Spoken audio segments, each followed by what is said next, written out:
تو یہاں پہ زکوٰۃ کے مسئلے بیان کیے جا رہے ہیں۔ بعض لوگوں نے یہ پوچھا کہ گروی رکھی ہوئی چیز کی زکوٰۃ کس کے اوپر ہے، گروی رکھنے والے پر یا جس کا سامان ہے مال ہے اس پر؟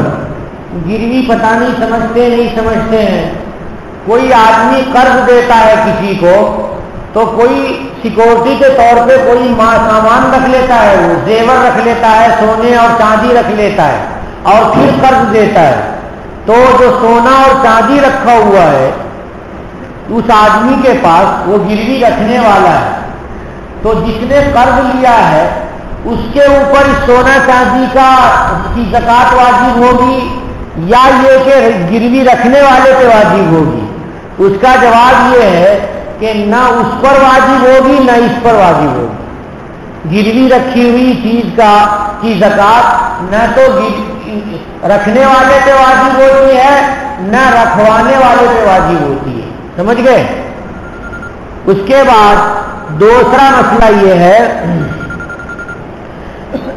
تجارت کے لیے بنائے ہوئے مکان کی قیمت پر زکوٰۃ۔ کبھی آدمی تجارت کے لیے مکان بنواتا ہے، ریئل اسٹیٹ کا کاروبار ہے اس کا، اور بہت سارے مکان بنا لیتا ہے وہ، اور فلیٹ بنا کر کے ہر فلیٹ کی قیمت الگ الگ رکھتا ہے، یا زمین کے ساتھ مکان کی قیمت الگ الگ وہ رکھتا ہے، تو اس میں زکوٰۃ ہے؟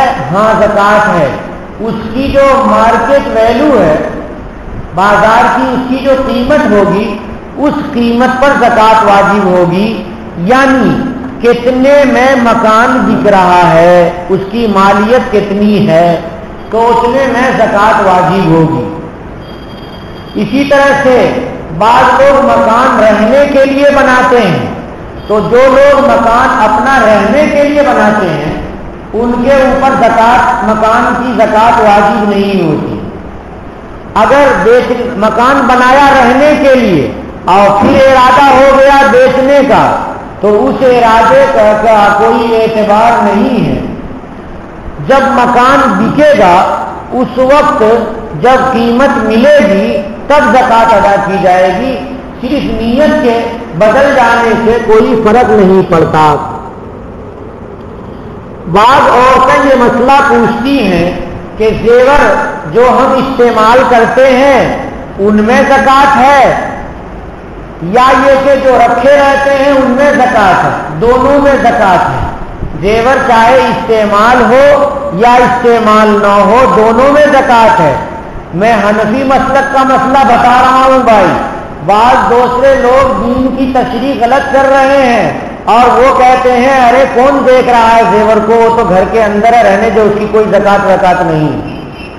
اور آپ کے یہاں ایک گمراہ آدمی ہے پی زین العابدین، ان کا ایک لمبا مسئلہ ایک بار آیا تھا۔